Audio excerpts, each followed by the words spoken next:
Commanding ships in X4 Foundations is a pinnacle yet sometimes obnoxious process.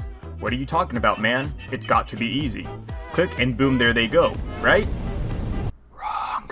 X4 has made an extremely complicated and confusing command structure. On one hand, you need it in order to keep your ships in line, while on the other hand, the AI is so frustrating. Look at this! What are you doing? Stop! So to keep things simple, we will start with some fleet basics. Listen up, maggots! This is a crash course to basic fleet command via the map. So sit up, shut up, and buck up, soldiers, because things are going to be messy. You can click on the ships individually via their names under own property or via the symbol on the map. Once they are selected, simply right-click in an area and tell them to move to an object to interact with. Holding down Shift allows you to drag a selection across the map, allowing you to select and order multiple ships. Now, let's say you saw excuses for a leader made a fatal mistake and you don't want your orders to be carried out. Select the ship and tell them to remove all orders. Or click on the line showing where they are interacting and tell it to remove this order. This will cancel them from carrying out your misguided order and perhaps save their life. Now that you know the basics, go out there and be productive, you pitiful piles of... Boom, here we have all the ships we own. Yes, I know, it is a beautiful sight. I too stare at it with awe. Let's say we want to create a small wing of fighters for some tasks. First thing is you need to decide who will be the wing leader. A wing leader will be followed and be in charge of dividing out orders after you have told the wing leader to do something. Once you know who this dashing pilot will be, click on the ships you want to follow it by holding Control. Then right-click on the soon-to-be wing leader. Here a menu will pop up. You will see a list of different interactions the ship can have with each other. The two I want us to concentrate on are Follow and Defend. No! God, please, no! No! How the AI will react depends on what kind of ship the wing leader is. What I mean by this is if the wing leader is a starship other ships can dock at, then the AI gets confusing. Let me explain even further. If you click Defend, the AI will work for the wing leader, which is great in certain situations. Like, for example, if you have a medium-sized trading ship you want to have a wing escort to protect itself with, the Defend button is your man. The ships will move around with the medium trader and protect it if anyone wishes to give it a hearty spanking. But let's say you have a medium attack frigate with a landing pad, like the Cerberus Vanguard. Telling small ships to defend it will cause the AI to dock on the Cerberus Vanguard. What's the big problem with this, someone may ask? If the Cerberus Vanguard gets into combat, a lot of the times the docked fighters won't even launch to help the Cerberus Vanguard out. And if they do undock, the conflict a lot of the times is already over. So just tell the ships to undock then, right? Well, let's say you have a ship in distress in the next system over. Oh dear lord, the humanity! You wish to have the Cerberus Vanguard and its fighter escort to move in and help. Mayday, mayday, we are being pillaged! You click the Cerberus Vanguard and tell it to move into a sister ship. All of a sudden, the Cerberus will freeze in place and wait for the janky fighter escort AI to fly in and land on the ship.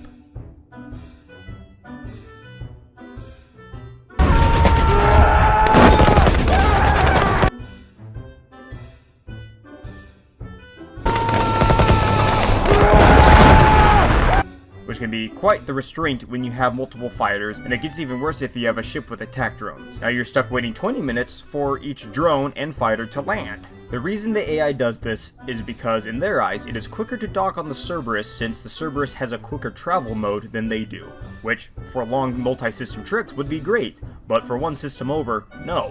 The time it takes for the Cerberus Vanguard to load the ships up, then make it to the next system over to help can be 2 to 3 times as long as for the individual ships to fly there themselves.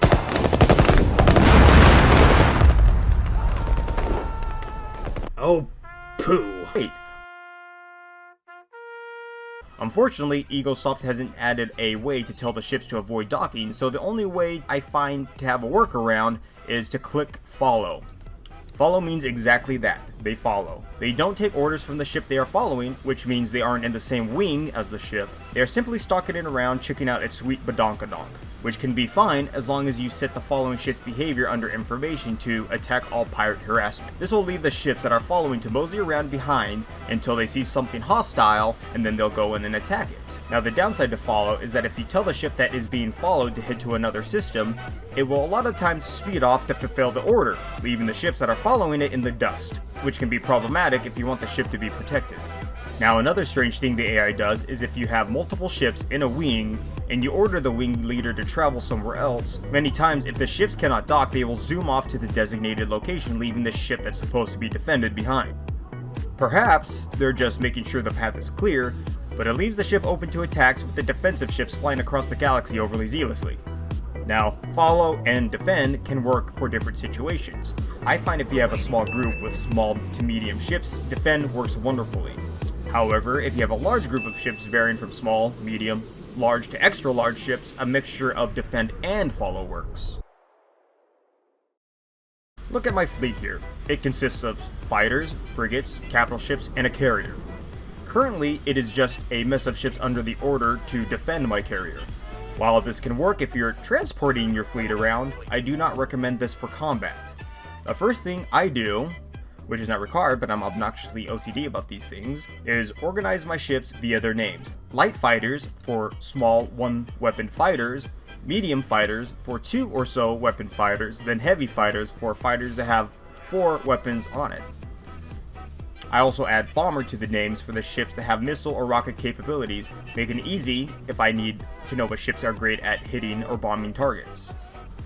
I do the same thing with my frigates, adding their roles from support, which is just a gunboat, bomber, to frigates with missile capabilities, to drone frigates, which support the fleet with additional attack drones.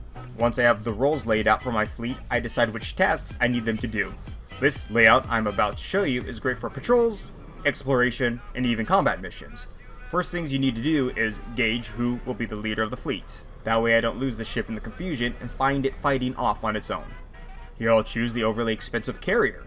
But before I start assigning the ships to its wings, I will create a few separate smaller wings.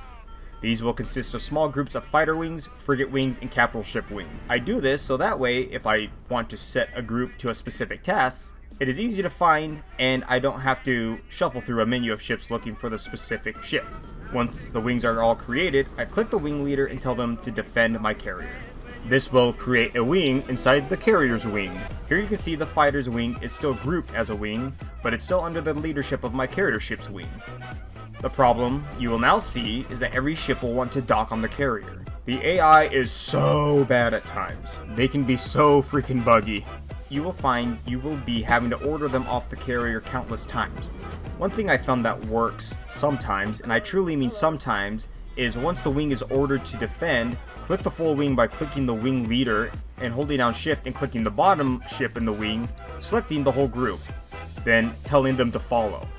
Under the information tab of these ships, you will see them change from defending to escorting. They will now follow the ship around and escort it instead of staying docked. At times they kinda do what they want, but this has gotten me the best results. If they don't take off, you'll have to take the time to tell them to proceed with their orders. Fighters have this obnoxious little habit of getting cold feet and needing to be told to play outdoors, so instead of taking off naturally, then you have to tell the little turtlings to do it. Once you have your fleet in its designated formation, it is time to start ordering them about. You can have the wing leader do a few different non-micromanaging roles. Exploring allows the ships to search the current sector.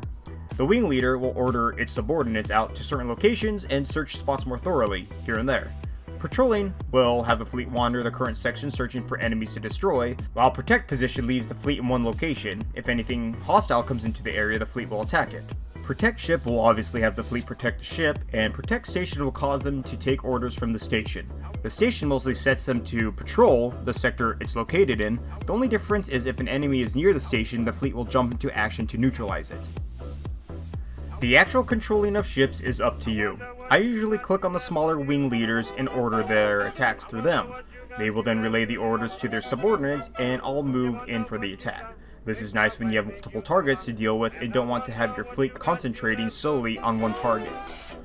I can have bombers hitting large capital ships while my smaller ships take out stragglers, all while having large ships create firing support or hold back and protect my carrier.